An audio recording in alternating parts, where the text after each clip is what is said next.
ധാരാളം വ്യക്തികൾ പലരെയും ഉപദേശിക്കാറുണ്ട്. നീ ഇന്ന അമ്പലത്തിൽ പോയിട്ട് വഴിപാട് കൊടുത്താൽ നിന്റെ അസുഖം മാറും, പ്രശ്നങ്ങൾ തീരും, ബുദ്ധിമുട്ടുകൾ തീരും എന്നുള്ളതെല്ലാം വളരെയധികം ശ്രദ്ധിക്കാനുള്ളൊരു കാര്യം. ക്ഷേത്രങ്ങളിലെ വഴിപാട്, ഈശ്വരാരാധന, ഇതെല്ലാം ഹിന്ദുധർമ്മത്തിന്റെ ഭാഗമാണ്. പക്ഷെ വീക്ഷണം വ്യത്യാസമുണ്ട്. എന്താ വീക്ഷണം വ്യത്യാസമുണ്ടെന്ന് പറയുന്നത്? ഇന്ത്യ പാകിസ്ഥാൻ ബോർഡറിൽ ഒരു പാകിസ്ഥാൻ പട്ടാളക്കാരനെ ഇന്ത്യൻ പട്ടാളക്കാരൻ കൊന്നാല് ആ ഇന്ത്യൻ പട്ടാളക്കാരന് വലിയൊരു അവാർഡ് കിട്ടുക, വളരെ ഉയർന്ന നിലവാരത്തിലുള്ള അംഗീകാരം കിട്ടും. അതേസമയത്ത് ഒരു പാകിസ്ഥാൻ പട്ടാളക്കാരൻ ഇന്ത്യ സന്ദർശിക്കാനുള്ള വിസയും കൊണ്ട് തിരുവനന്തപുരത്ത് വന്നു എന്ന് വിചാരിക്കുക. അപ്പോൾ തിരുവനന്തപുരത്തുള്ള വേറൊരു ഇന്ത്യൻ പട്ടാളക്കാരൻ ഈ പാകിസ്ഥാൻ പട്ടാളക്കാരനെ കണ്ടിട്ട് അയാൾ പാകിസ്ഥാൻ പട്ടാളക്കാരനാണെന്ന് പറഞ്ഞ് തിരുവനന്തപുരത്ത് കിഴക്കേ കോട്ടയിൽ അയാളെ കൊന്നു എന്ന് വിചാരിക്കുക. അപ്പൊ എന്താ സംഭവിക്കുക? ഒരാൾ ഇന്ത്യൻ പട്ടാളക്കാരനും മറ്റയാൾ പാകിസ്ഥാൻ പട്ടാളക്കാരനുമാണ്. പക്ഷെ പാകിസ്ഥാൻ പട്ടാളക്കാരൻ ഇന്ത്യ കാണാനായിട്ട് വന്നതാണ്. അയാളുടെ ബന്ധുവിനെ കാണാനോ ഇന്ത്യ സന്ദർശിക്കാനോ വന്ന ആളാണ്. രണ്ടും പട്ടാളക്കാരാണ്. ഒന്ന് ശത്രു സൈന്യം, ഒന്ന് ഇന്ത്യൻ സൈന്യം. ഇതൊക്കെ ആണെങ്കിലും ആ പാകിസ്ഥാൻ പട്ടാളക്കാരനെ ഈ കിഴക്കേ കോട്ടയിൽ തിരുവനന്തപുരത്ത് വെച്ച് അല്ലെങ്കിൽ ഭാരതത്തിന്റെ മണ്ണിൽ വെച്ചിട്ട് സന്ദർശിക്കാൻ എത്തിയ ആളെ കൊല്ലുകയാണെങ്കിൽ ഇന്ത്യൻ പട്ടാളക്കാരന് ശിക്ഷ കിട്ടുമെന്നുള്ളത് ഉറപ്പാണ്. മനുഷ്യനെ വിദേശിയെ കൊന്നതിനുള്ള ശിക്ഷയായിരിക്കും ലഭിക്കുക. ഇത് വീക്ഷണ വ്യത്യാസം. രണ്ടും നരമേധാണ്. മനുഷ്യനെ കൊല്ലല് തന്നെയാണ്, പക്ഷെ രണ്ടും രണ്ട് ലക്ഷ്യമാണ്.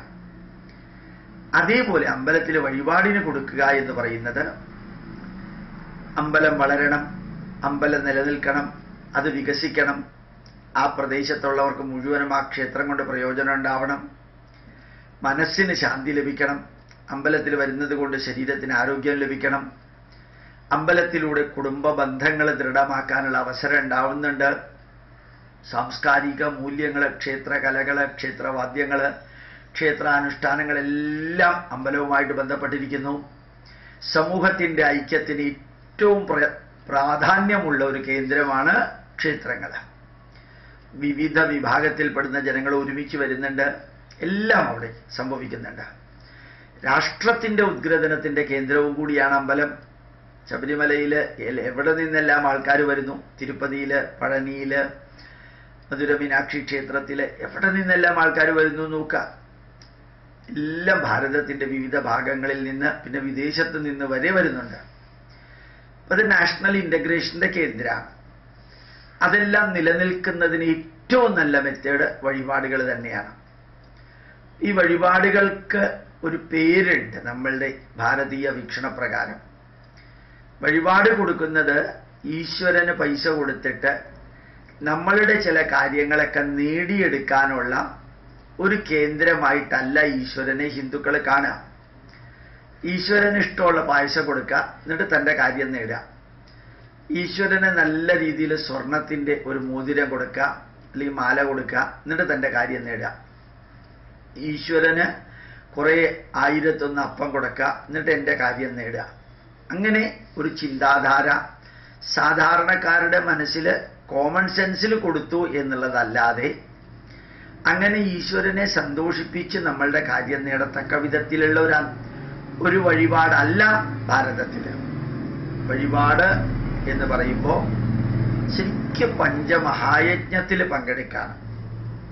ഈ പ്രകൃതിയെ നിലനിർത്തുന്ന ഈശ്വരനെ സ്മരിക്കുന്ന ദേവയജ്ഞം, പ്രകൃതിയെ നിലനിർത്തുന്ന ചൈതന്യത്തെ സ്മരിക്കുന്ന ദേവയജ്ഞം.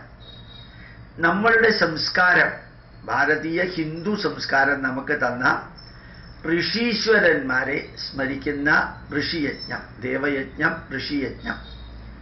നമുക്ക് ഈ ഭൂമിയിൽ വന്ന് ജീവിതം ആസ്വദിക്കാൻ അവസരം നൽകിയ മാതാപിതാക്കള്, അവരുടെ മാതാപിതാക്കളായ പിതൃക്കള്, പിതൃയജ്ഞം. അമ്പലത്തിൽ വഴിപാടിന് കൊടുക്കുന്നത് ദേവയജ്ഞം, ഋഷിയജ്ഞം, പിതൃയജ്ഞം. പിന്നെ ഈ ലോകത്തിലെ സർവചരാചരങ്ങളുമുണ്ട്. നമ്മളില്ലെങ്കിലും മറ്റെല്ലാ ചരാചരങ്ങളും നിലനിൽക്കും. ചരാചരങ്ങളില്ലെങ്കിൽ നമ്മൾ നിലനിൽക്കില്ല. നമ്മളില്ലെങ്കിലും ഇവിടെ ഉള്ളതെല്ലാം നിലനിൽക്കും. അതില്ലെങ്കിൽ നമ്മൾ നിലനിൽക്കില്ല. അപ്പൊ ഭൂതയജ്ഞം, ഓരോ കാക്കയും ഓരോ ഉറുമ്പും ഓരോ ചെതലും ഓരോ കോഴിയും ഓരോ മൃഗവും ഓരോ ചെടിയും നമുക്ക് വേണ്ടിയിട്ട് കോൺട്രിബ്യൂട്ട് ചെയ്യുന്നുണ്ട്. പ്രത്യക്ഷമായിട്ടോ പരോക്ഷമായിട്ടോ കോൺട്രിബ്യൂട്ട് ചെയ്യുന്നുണ്ട്. ആ കോൺട്രിബ്യൂഷന് നമ്മൾ തിരിച്ചു കൊടുക്കുന്നതാണ് ഭൂതയജ്ഞം. അതുപോലെ മനുഷ്യയജ്ഞം, നരയജ്ഞം എന്ന് ഇന്നലെ ഒരു പുസ്തകത്തിൽ വായിച്ചു. മനുഷ്യർ സമൂഹ ജീവികളാണ്. അതുകൊണ്ട് വേദനിക്കുന്നവർക്കും വിശക്കുന്നവർക്കും അനാഥർക്കും വൃദ്ധർക്കും രോഗികൾക്കുമുള്ള ആശ്രയ കേന്ദ്രവും കൂടിയാണ് ക്ഷേത്രം. നരസേവ, നാരായണ സേവ, മാനവസേവ, മാധവസേവ, ജനസേവ, ജനാർദ്ദന സേവ. ഇപ്പൊ ശരിക്ക് പഞ്ചമഹായജ്ഞത്തിന് വേണ്ടിയാണ് നമ്മൾ അമ്പലത്തിൽ വഴിപാടിന് കൊടുക്കുന്നത്. ദേവയജ്ഞം, ഋഷിയജ്ഞം, ഭൂതയജ്ഞം, പിതൃയജ്ഞം, മനുഷ്യയജ്ഞം. ദേവയജ്ഞം, ഋഷിയജ്ഞം, പിതൃയജ്ഞം, ഭൂതയജ്ഞം, മനുഷ്യയജ്ഞം. ഇത് പണ്ട് നമ്മൾ നമ്മുടെ വീടുകളിൽ നടത്തിയിരുന്നു. എല്ലാ ദിവസവും രാവിലെയും വൈകുന്നേരവും വിളക്ക് കത്തിച്ചിട്ട് നാമം ജപിക്കുന്നത് ദേവയജ്ഞം. ഇന്നും ധാരാളം വീടുകളിലുണ്ട്. പല വീടുകളിലും ദിവസവും പുതിയ പുതിയ വീടുകളിൽ അത് തുടരുന്നുമുണ്ട്. അപ്പൊ ദേവയജ്ഞം വീട്ടിൽ നടത്തുന്നുണ്ട്. ഋഷിയജ്ഞം, നമ്മള് വ്യാസായ വിഷ്ണുരൂപായ വ്യാസരൂപായ വിഷ്ണവേ ഗുരുർ ബ്രഹ്മ ഗുരുർ വിഷ്ണു ഗുരുർ ദേവോ മഹേശ്വര. ആചാര്യന്മാർക്കും ഋഷിമാർക്കും പ്രാർത്ഥനാരൂപത്തിൽ നമ്മൾ എന്നും സ്മരണ ഉണ്ടാക്കാറുണ്ട്. കർക്കിടക മാസത്തിൽ വാൽമീകിയെ, ഗുരുപൂർണിമയുടെ അന്ന് വേദവ്യാസനെ, പിന്നെ ഗുരുവന്ദനം, ഗുരുർ ബ്രഹ്മ ഗുരുർ വിഷ്ണു ഗുരുർ ദേവോ മഹേശ്വര. ഇതൊക്കെ ശരിക്കു പറഞ്ഞാല് ദേവയജ്ഞം ഋഷിയജ്ഞമാണ്. നമ്മുടെ സംസ്കാരം നമുക്ക് തന്ന ഋഷിമാരോടുള്ള യജ്ഞമാണ്. അവരെ സ്മരിക്കൽ മാത്രമാണ് ഋഷിയജ്ഞം. ദേവയജ്ഞം, ഋഷിയജ്ഞം. പിതൃയജ്ഞം, ശരിക്കും കർത്തവാവിന് നമ്മൾ തർപ്പണം കൊടുക്കാറുണ്ട്. ഞാൻ എല്ലാവരോടും പറയാറുണ്ട്, നിങ്ങൾ കുളിച്ചു കഴിഞ്ഞാൽ, ബാത്റൂമിലോ പുഴയിലോ കുളത്തിലോ കുളിച്ചു കഴിഞ്ഞാൽ തലമുടി തോർത്തുന്നതിന് മുമ്പ് ബക്കറ്റിൽ നിന്ന് ഒരു കൈ വെള്ളം എടുക്കാം. പുഴയിൽ നിന്നാണെങ്കിൽ ഒരു കൈ വെള്ളം എടുക്കാം. കണ്ണടച്ച് തല തോർത്തുന്നതിന് മുമ്പാണ് മാതൃദേവോഭവ മാതൃം തർപ്പയാമി എന്ന് പറഞ്ഞ് തർപ്പണം കൊടുക്കാം. വീണ്ടും ഒരു കൈ വെള്ളം എടുക്കാം. പിതൃദേവോഭവ പിതൃം തർപ്പയാമി. 5 സെക്കൻഡ് പ്ലസ് 5 സെക്കൻഡ് 10 സെക്കൻഡേ വേണ്ടി വരുള്ളൂ. ഇല്ല, കുറച്ചു നേരം ജന്മം നൽകി വളർത്തി വലുതാക്കിയ അമ്മയുടെ മുഖം മനസ്സിൽ സ്മരിച്ച്, അച്ഛന്റെ മുഖം മനസ്സിൽ സ്മരിച്ച് ഈ തർപ്പണം നടത്തുകയാണെങ്കിൽ കുറെ കൂടി എഫക്റ്റീവാണ്. അത് ആത്മീയമാണ്, അതിനേക്കാളുപരി സയന്റിഫിക്കുമാണ്. കുളിച്ചു കഴിഞ്ഞാൽ തലയിൽ കുറച്ചു നേരം നമ്മൾ വെള്ളം നിലനിർത്തിക്കൊണ്ടിരുന്നാൽ, തോർത്തുന്നതിന് മുമ്പ് എന്ന് പറഞ്ഞത് അതാണ്. കുറച്ചു നേരം തലയിൽ വെള്ളം വെച്ചു വിചാരിക്കുക, നമ്മളുടെ ഇമ്മ്യൂണിറ്റി കണ്ടമാനം വർദ്ധിക്കും. പിന്നെ നമ്മൾ മഴ കൊണ്ടാലും വെയിൽ കൊണ്ടാലും തണുപ്പ് കൊണ്ടാലും വിയർത്താലും നമുക്ക് അസുഖം വരില്ല. എല്ലാ ദിവസവും ഈ ചെറിയ പിതൃയജ്ഞം, പിതൃതർപ്പണം നടത്തി എന്ന് വിചാരിക്കുക. മാതൃദേവോഭവ മാതൃം തർപ്പയാമി, പിതൃദേവോഭവ പിതൃതർപ്പയാമി. 10-15 സെക്കൻഡ് കൊണ്ട് കുളിച്ച തലമുടി തോർത്തുന്നതിന് മുമ്പ്. ഇത് പിതൃയജ്ഞത്തിന്റെ ഭാഗമാണ്. പലപ്പോഴും പല വീടുകളിലും ഭക്ഷണം ഉണ്ടാക്കി കഴിഞ്ഞാൽ ഒരിലയിൽ കുറച്ച് ചോറും കുറച്ച് കറിയും കാക്കയ്ക്ക് വെക്കാറുണ്ട്. ഭോജനശാലേ കാക്കബലീനാം ശയനേ ഹസ്തതാടനം. കാക്കയ്ക്ക് വെക്കാറുണ്ട്. അത് പിതൃക്കൾക്കാണെന്നാണ് ധാരണ. തെറ്റൊന്നുമില്ല, അത് നമ്മുടെ വിശ്വാസമാണ്. മറ്റൊന്നിനെ ഹാം ചെയ്യാത്തിടത്തോളം, മറ്റൊന്നിനെ ഉപദ്രവിക്കാത്തിടത്തോളം ആ വിശ്വാസം സാർത്ഥകമാണ്. അപ്പൊ ദേവയജ്ഞം, ഋഷിയജ്ഞം, ഭൂതയജ്ഞം, പിതൃയജ്ഞം, മനുഷ്യയജ്ഞം. ഇന്നും നമ്മളുടെ വീടുകളിൽ മനുഷ്യയജ്ഞം നടത്താറുണ്ട്. ആരെങ്കിലുമൊക്കെ ഭിക്ഷക്കാര് വരുമ്പോഴത്തേക്ക് പൈസ കൊടുക്കാറുണ്ട്. പണ്ടത്തെ കാലത്ത് അരി കൊടുക്കും. അത് മാത്രമല്ല, ചിലപ്പോൾ ചിലർക്ക് ഭക്ഷണം കൊടുക്കാറുണ്ട്. പാലക്കാട് ചെന്ന് കഴിഞ്ഞാൽ പരിചയം ഇല്ലാത്തവനാണെങ്കിൽ പോലും ഊണ് വെച്ചിട്ട് പോകാൻ പറയും. പാലക്കാട് മാത്രമേ ഉള്ളൂ അങ്ങനെ. ഇതൊരു സമൂഹം മുഴുവനും അങ്ങനെയാ ചെയ്യുക. മനുഷ്യയജ്ഞം, വേദനിക്കുന്നവർക്കും വിശക്കുന്നവർക്കും അനാഥർക്കും വൃദ്ധർക്കും രോഗികൾക്കും എന്തെങ്കിലും കൊടുക്കുന്നതാണ് മനുഷ്യയജ്ഞം. പണ്ട് അമ്പലങ്ങളിലൊക്കെ ഊട്ടുണ്ടായിരുന്നു, അന്നദാനം ഉണ്ടായിരുന്നു. റൂട്ടിൽ കൂടെ പോകുന്നവര്, യാത്രയ്ക്ക് പോകുന്നവർക്ക് ഹോട്ടൽ ഇല്ലാതിരുന്ന കാലത്ത് അമ്പലങ്ങൾ മാത്രമാണ് ആശ്രയമായിട്ടുണ്ടായിരുന്നത്.